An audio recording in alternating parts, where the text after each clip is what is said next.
All right, welcome in, everybody. Nick Erie here, Dan Lavoie, bringing you our scouting report of the New England Patriots, Week 13. Here we are, and I was out last week. Eric filled in for the scouting report, and it went well.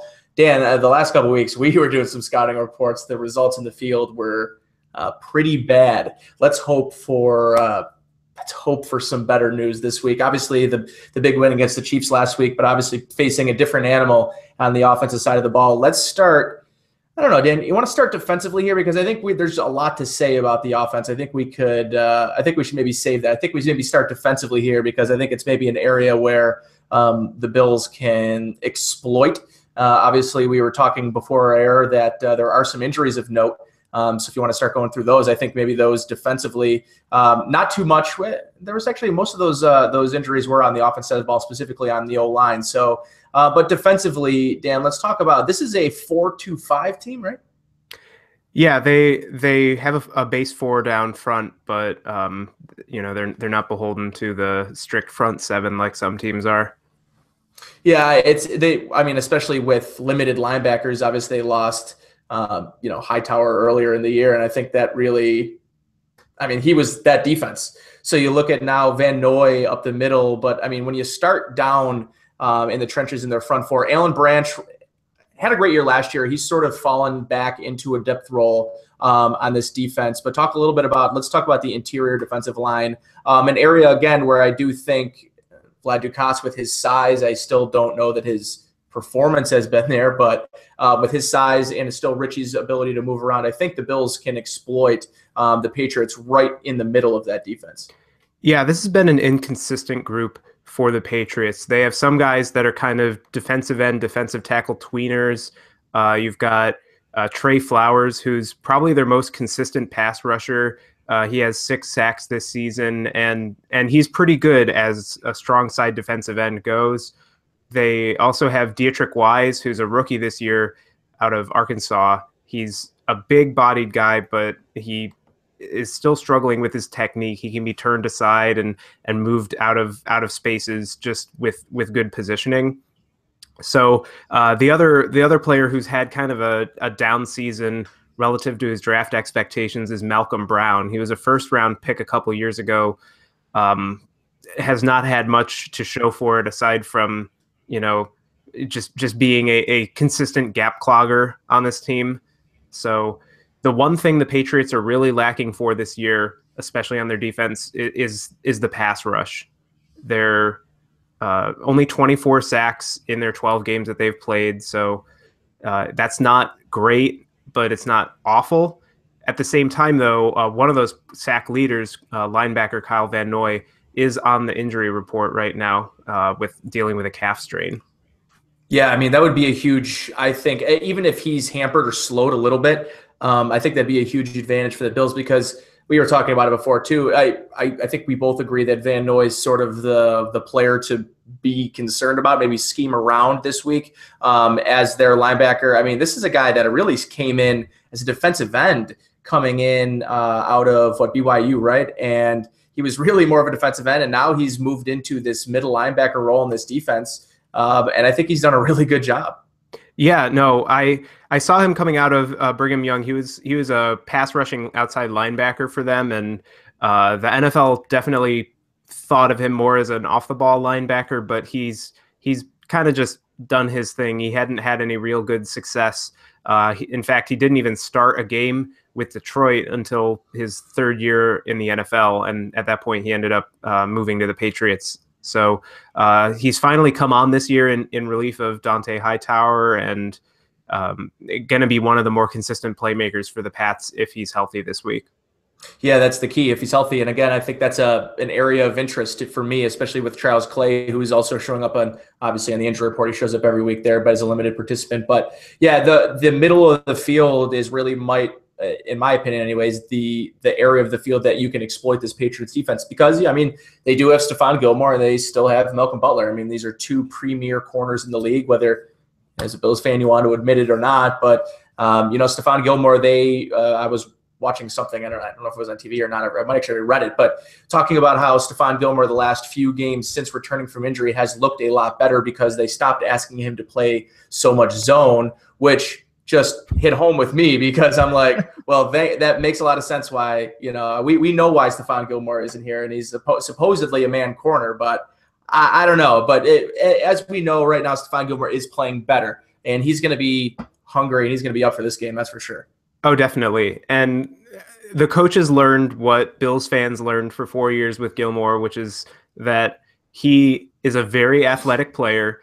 He can be very physical and capable of locking down a guy in man coverage, but he does not do very well when he's taken out of his comfort zone, both mentally or with his technique. And that was a big problem for the Patriots going into the first part of the season. They've settled him down since then, and he also missed some time with some injuries, and that might have helped him settle down. But there's still the potential to get him kind of on a downward spiral if the Bills could find a big play early. Yeah, and maybe where he struggles the most is the communication. And that was really evident the first couple weeks of the season when teams were torching that Patriots defense. He was a lot of the same things that happened here in Buffalo in his time, where he was supposed to be playing the deep third, and he thought he was playing in the quarters, or he thought he was playing in the cover two, and he looks at the safety and his hands are in the air, and their guy's running for a touchdown. That's Stephon Gilmore. And I'll tell you, Tyrod Taylor knows that going into this game. This offense knows who they're going up against. On the other side, though, Malcolm Butler still, I don't think will be back with the Patriots next year, but they have a legitimate 1-2 punch this year with Butler and Gilmore. Yeah, he is still one of probably a top 10 cornerback in this league. He's just great at what he does. Very smart, very good coverage. He's agile. He likes to stick to his receivers, so he's hard to disengage from. And he's a very reliable cog in that defense, which is what Belichick loves. Yeah, that's for sure. And let's talk about the safety position, which it's not for a team that will play three safeties at times. Obviously, Devin McCourty's made that transition.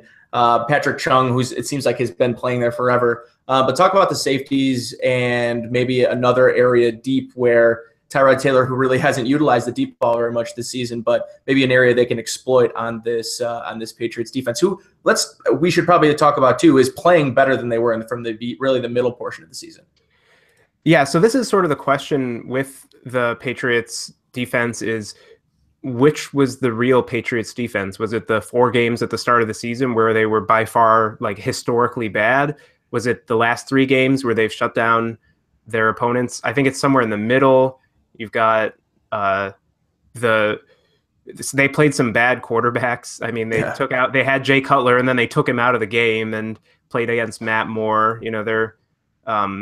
Their Denver Broncos game that they had, so this is, I think it's somewhere in between, but the other scary thing about this team is that Bill Belichick always gets them rolling. And once they hit November, everybody's hit their stride. They know their job and they just start spinning on all cylinders. So to me, it's unfortunate that the Bills have to play the Patriots this time of year twice. Like usually, and I mean, really over the past 3 or 4 years, they'd always been playing with them, or in the beginning of the season, early week 1, and then like maybe once week 5, 6. And if they're out of the way this year, it's not like that. But let's before we move on to the offensive side of the ball, because we do have a lot to talk about offensively and how the Bills might try to stack up against this Patriots defense.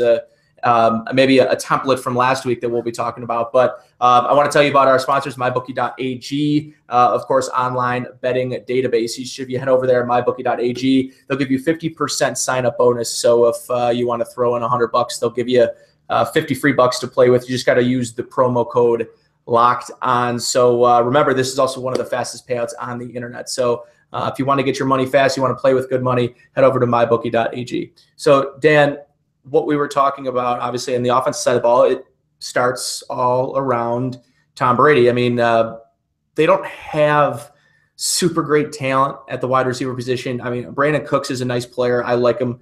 I think he's probably not, to me, a top 15 wide receiver in this league, top 20 wide receiver in this league, though. And Chris Hogan's been hurt. He probably won't play. Everything I've seen, he won't be playing Sunday. Amendola's been banged up this year. It doesn't really matter who goes out there, though, because at the end of the day, it's all about 12. Oh, yeah. He's as good as he'll ever be. We talked about how the Bills are playing the Patriots later than usual in the season, which is usually bad because, as we said, they get rolling once they hit November. I think one question that might come up is Tom Brady is 40 years old, and we've seen with a few of these older quarterbacks that get up in the years that their arms don't necessarily lose their strength all at once, but sometimes it's just a cumulative thing over the course of the season. When Peyton Manning was in his final season, he started off great, but you could tell he was on fumes by the end. So I get from one angle, the Bills are hoping that Brady is starting to experience his fumes down at the end of this season. But up till this point, he's been, as stellar as ever, 26 touchdowns, over 3,000 yards passing. He's not turning the ball over. Right. Yeah. Yeah, and the crazy thing is that I saw a stat about his completion percentage over the last 6 years and how every year over the past 6 years it's gotten better. So you could argue, I think a lot of people could argue that Tom Brady is playing the best football of his career, which is crazy to even think about. But they've also added a pretty interesting dynamic to this offense in terms of multiple running backs. I mean, week one, this offense, you're thinking, man, Mike Gillislee is going to come and have his day here in Buffalo in November or in December, I should say. But no, it's not the case. So, Mike Gillislee's not even dressing right now for this football team. It's really been the Rex Burkhead, Dion Lewis show with a little bit of James White. And at the beginning of the season, it was quite the opposite of that. So talk a little bit about let's talk with Dion Lewis first, because I think maybe he's the most dangerous back that they boast in that backfield. Yeah, he's been injured for a few of the past couple of seasons, but this season he's healthy and is back to form. He's running for over 5 yards per carry. He's catching some passes now for this team. Just dynamic running back that you get him into space and he's going to start making defenders miss, and then he's going to get rolling. He's the type of chess piece that the Patriots love to have. With Gillislee, they've used him more as short yardage, goal line back. They haven't asked him to do some of those outside runs with a one-cut approach that the Bills liked using him at, and he hasn't been succeeding as much because of that. So that's why he's been inactive. I still think there's a good chance the Patriots might bring him in anyway, especially if some of these receivers are going to be injured. Right. They'll want the extra target. But yeah, the running game is not outstanding, but again, they've changed from the beginning of the season and they've gotten better in that regard. Yeah, and I don't want to say it's a great running game, but it's definitely great considering where it's been over the past few years. They just have really struggled to find any consistent running game outside of LeGarrette Blount, who just seems like, I thought every year it just seems like comes in like week 6 and then leads their team in rushing afterwards. But that didn't happen this year. But outside of that, they really haven't had a dynamic playmaker in that backfield that can both catch and run. That's, to me, the difference in Dion Lewis. And I know this firsthand because he's on my fantasy team, and I've been reaping the benefits of him the last few weeks. They've really turned to him as their first and second down between the 20s back. And they've moved a little bit to Rex Burkhead inside the 20s. So you see the little bit of a difference in where Burkhead is really great route runner. I really like what he does. There's a couple of plays last week against the Dolphins, I think, on his touchdown reception where he ran a classic Wes Welker route. So he's going out there and running a little stick route, and that is dangerous when your running back can do that. Absolutely. He's a really nice piece that they have. And also have to mention James White, who, again, he's that dual threat guy. He has, believe it or not, 47 receptions this year. So he's one of the top targets on this offense, even though they don't use him for running the ball very much.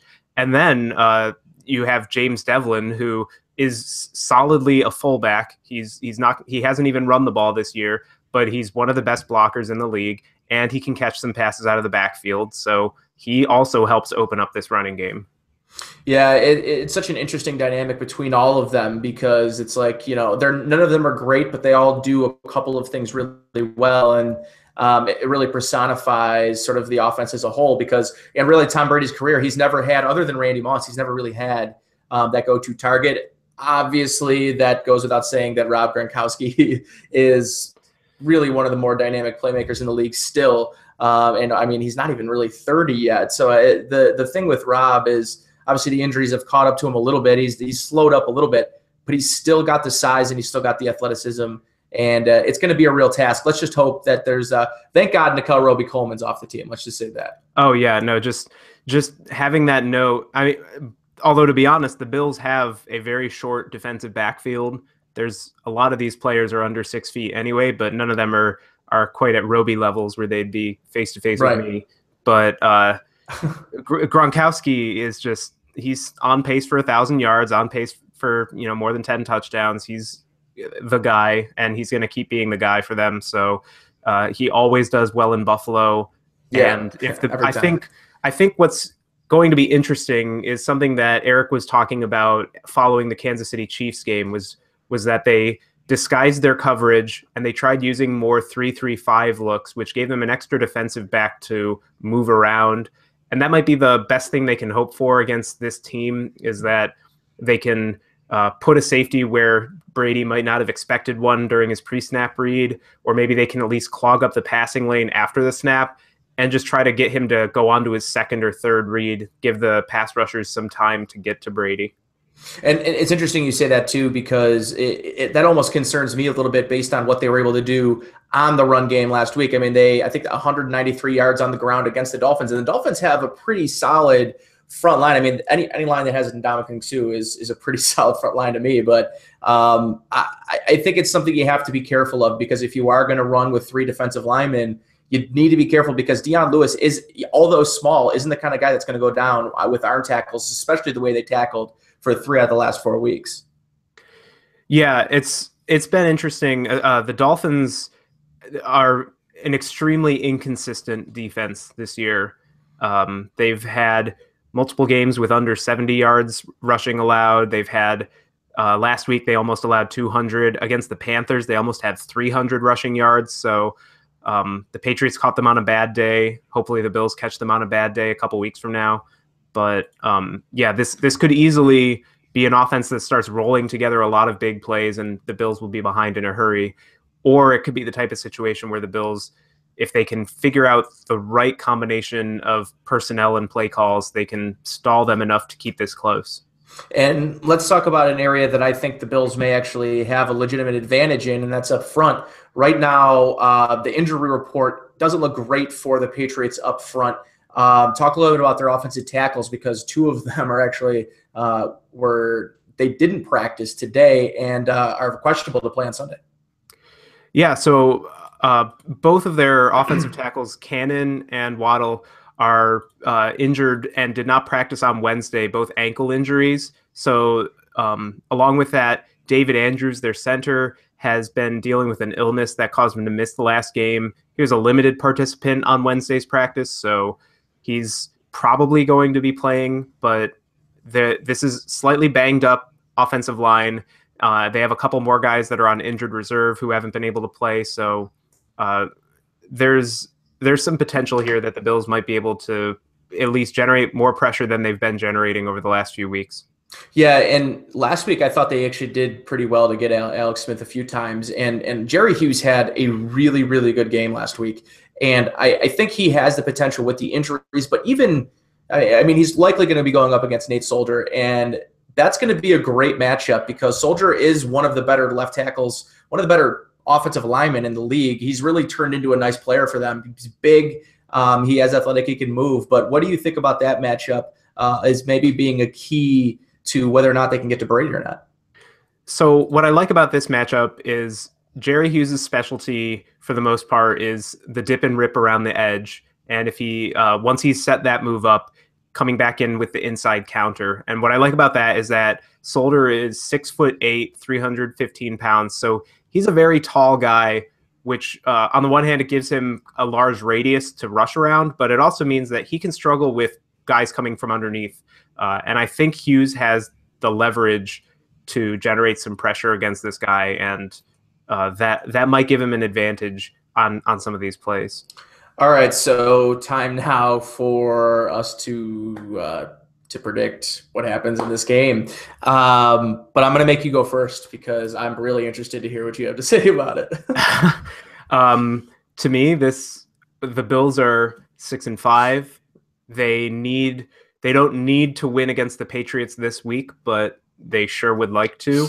And they're at home. So they're going to lose by about 15 or 16 points. I think it's going to be something like a classic December letdown type game, and the Bills are going to come out of this one thinking, do we even deserve the playoffs? It just has that kind of vibe for me. The Patriots are rolling, as they always are. The Bills are starting to put stuff together, but I hope they win one of these. I think it's more likely, though, that they win on Christmas Eve in Foxborough than they win a more well-attended game in Orchard Park, to be honest. I think I'm the same level as you. It just has all the makings to me. It has everything surrounding it. It has the feeling like 24 point game. I just think Tom Brady's playing some of his best football, and he's coming off of a poor game last week. And, historically, Tom Brady doesn't play 2 bad games in a row. So that's my reasoning. I think it's something like 35-17, 35-20, and let's hope it's only that. Yep. That's my thought on it. All right. If you want to follow us at Twitter, at Nate Geary, WGR, at Dan R. Lavoie on Twitter. And Dan, you got any work coming up in the next few days here? I'm going to be putting something on Buffalo Rumblings tomorrow, which is a look at that 50-50 play where Tyrod threw a pass to Charles Clay that almost was picked off, but not quite. I want to just have some people take a look at that and say what they think based on the context. It's a very interesting play. So I'll be looking out for that. So everybody else, look out for that at BuffaloRumblings.com. And of course, you get over to cover1.net, at Locked On Bills on Twitter, for all of our latest content. For Nate Geary, Dan Lavoie, this is Locked On Bills.